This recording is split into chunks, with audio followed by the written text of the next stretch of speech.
সংবাদ সবাইকে স্বাগত জানাচ্ছি। আমি ফিরোজ তোহা। শুরুতেই সংবাদ শিরোনাম।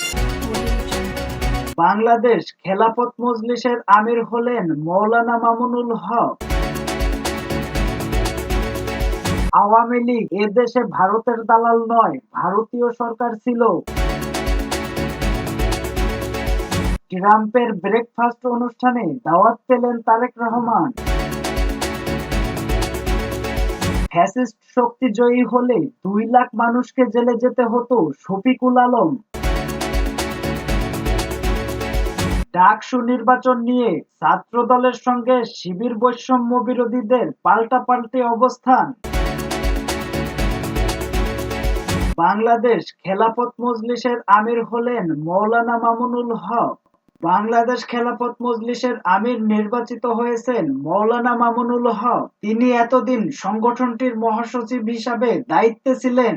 আর মহাসচিব নির্বাচিত হয়েছেন মৌলানা জালাল উদ্দিন, যিনি যুগ্ম মহাসচিব ছিলেন। শনিবার রাজধানীর ডিপ্লোমা ইঞ্জিনিয়ার্স ইনস্টিটিউটে অনুষ্ঠিত মজলিসে শুক্রবার অধিবেশনে এই সিদ্ধান্ত গ্রহণ হয়। বাংলাদেশ খেলাফত মজলিসের আমিরের দায়িত্ব পালন করে আসা মৌলানা ইসমাইল নূরপুরী সংগঠনটির অভিভাবক পরিষদের চেয়ারম্যান নির্বাচিত হয়েছেন।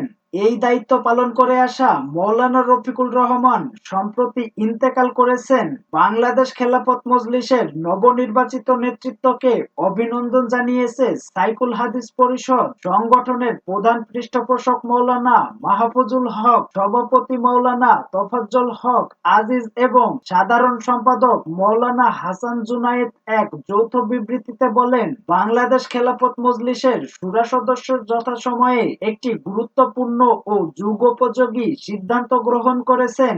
বিবৃতিতে তারা বলেন, আমরা বিশ্বাস করি সাইকুল হাদিস আল্লামা আজিজুল হক রহমতুল্লাহি আলাহির হাতে গড়া এই সংগঠনের নেতৃত্ব একজন যোগ্য ও অভিজ্ঞ ব্যক্তির হাতে অর্পিত হয়েছে। আওয়ামী লীগ এদেশে ভারতের দালাল নয়, ভারতীয় সরকার ছিল। ইসলামী আন্দোলন বাংলাদেশের আমির ও চরমোনাই পীর মুফতি সৈয়দ মোহাম্মদ রেজাউল করিম বলেছেন, আওয়ামী লীগ এদেশে ভারতের দালাল ছিল না, বাংলাদেশ ভারতীয় সরকার ছিল। বাংলাদেশের স্বঘোষিত সাবেক প্রধানমন্ত্রী শপথ নেওয়ার আগেই ভারত চলে গিয়েছিলেন। সেখানে গিয়ে তিনি 10টি দেশ বিরোধী চুক্তি করেছিলেন। প্রতিটি চুক্তি হয়েছে ভারতের স্বার্থের জন্য। আজকে সেই চুক্তি বাস্তবায়ন হলে বাংলাদেশ থাকতো ভারতের অঙ্গরাষ্ট্র। চরমোনাই পীর আরো বলেন, জুলাই অভ্যুত্থান প্রমাণ করে কোন ফ্যাসিস্ট খুনি খবরদারি জাতি মেনে নেয় না। তারা চায় একটি সুন্দর বাংলাদেশ। এজন্য দরকার একটি নতুন রাজনৈতিক বন্দোবস্ত। আর এর অন্যতম উপাদান হলো জাতীয় সরকার। জাতীয় সরকার গঠনের সবচেয়ে উত্তম ব্যবস্থা হলো সংখ্যানুপাতিক পদ্ধতিতে নির্বাচন। এ পদ্ধতিতে জনগণের প্রকৃত মতামত প্রতিফলিত করার মাধ্যমে রাষ্ট্রীয় শাসন ব্যবস্থার ভারসাম্য আনবে। সংগঠনের বরিশাল মহানগর সভাপতি প্রফেসর মোহাম্মদ লোকমান হাকিমের সভাপতিত্বে ও সেক্রেটারি মৌলানা আবুল খায়েরের সঞ্চালনায় বিশেষ অতিথি ছিলেন দলের সিনিয়র নায়েবে আমির মুফতি সৈয়দ মোহাম্মদ ফয়জুল করিম। সম্মেলন শেষে ইসলামী আন্দোলন বাংলাদেশ বরিশাল মহানগর কমিটি ঘোষণা করা হয়। নবগঠিত কমিটিতে সভাপতি হয়েছেন প্রফেসর মোহাম্মদ লোকমান হাকিম, সহ-সভাপতি হয়েছেন মৌলানা নাসির আহমদ কাউসার ও মৌলানা জাকিরিয়া মাহিদি এবং সেক্রেটারি মৌলানা আবুল খায়ের। ট্রাম্পের ব্রেকফাস্ট অনুষ্ঠানে দাওয়াত পেলেন তারেক রহমান। যুক্তরাষ্ট্রের ওয়াশিংটন ডিসিতে অনুষ্ঠিত হতে যাওয়া নবনির্বাচিত প্রেসিডেন্ট ডোনাল্ড ট্রাম্পের ন্যাশনাল প্রেয়ার ব্রেকফাস্ট অনুষ্ঠানে অংশগ্রহণের জন্য দাওয়াত পেয়েছেন বিএনপির ভারপ্রাপ্ত চেয়ারম্যান তারেক রহমান। শনিবার বিএনপির চেয়ারপারসনের প্রেস উইং এর সদস্য শাহরুল কবির খান গণমাধ্যমে পাঠানো এক বার্তায় এ তথ্য জানিয়েছেন। তিনি জানিয়েছেন, তারেক রহমান ছাড়াও বিএনপির মহাসচিব মির্জা ফখরুল ইসলাম আলমগীর ও স্থায়ী কমিটির সদস্য আমির খসরু মাহমুদ চৌধুরীকে আমন্ত্রণ জানানো হয়েছে। জানা গেছে, আগামী 5-6 ফেব্রুয়ারি 2025 ন্যাশনাল প্রেস ব্রেকফাস্ট অনুষ্ঠিত হবে। বার্ষিক এই অনুষ্ঠানে বিশ্বের বিভিন্ন দেশ থেকে হাজার হাজার অতিথিকে আমন্ত্রণ জানানো হয়েছে। ফ্যাসিস্ট শক্তি জয়ী হলে 2 লাখ মানুষকে জেলে যেতে হতো, শফিকুল আলম।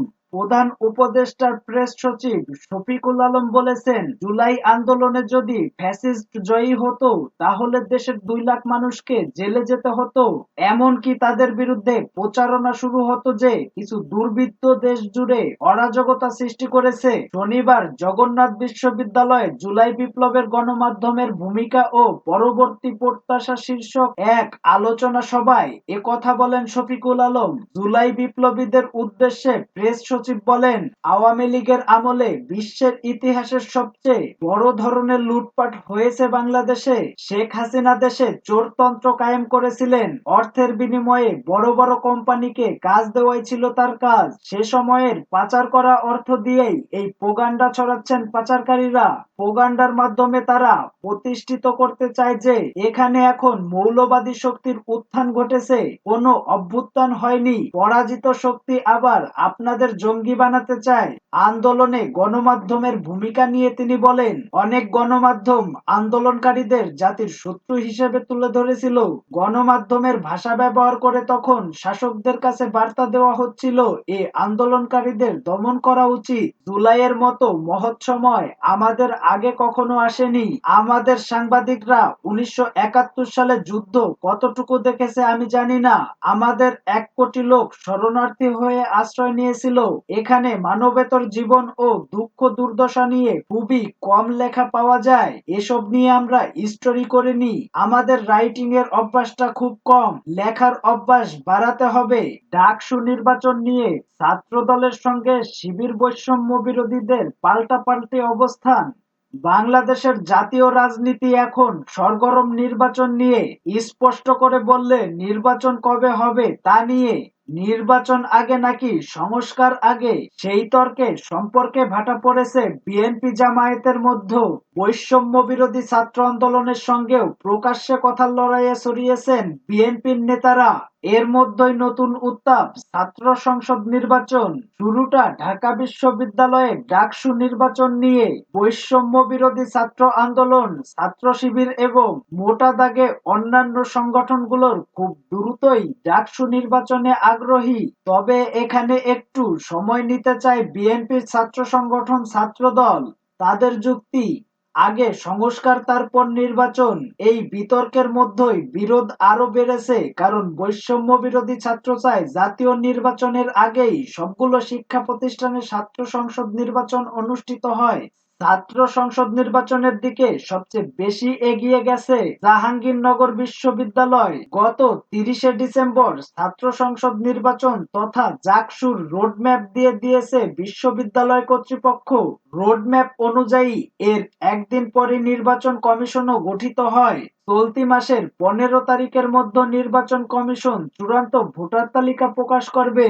আর নির্বাচনের তফসিল ঘোষণা হবে 1 ফেব্রুয়ারি। বৈষম্য বিরোধী ছাত্র আন্দোলন, ছাত্র শিবির, ছাত্র অধিকার পরিষদ কিংবা বাম সংগঠনগুলো নির্বাচনের এই রোডম্যাপকে স্বাগত জানালেও নির্বাচনের সময় নিয়ে আপত্তি জানাচ্ছে ছাত্রদল।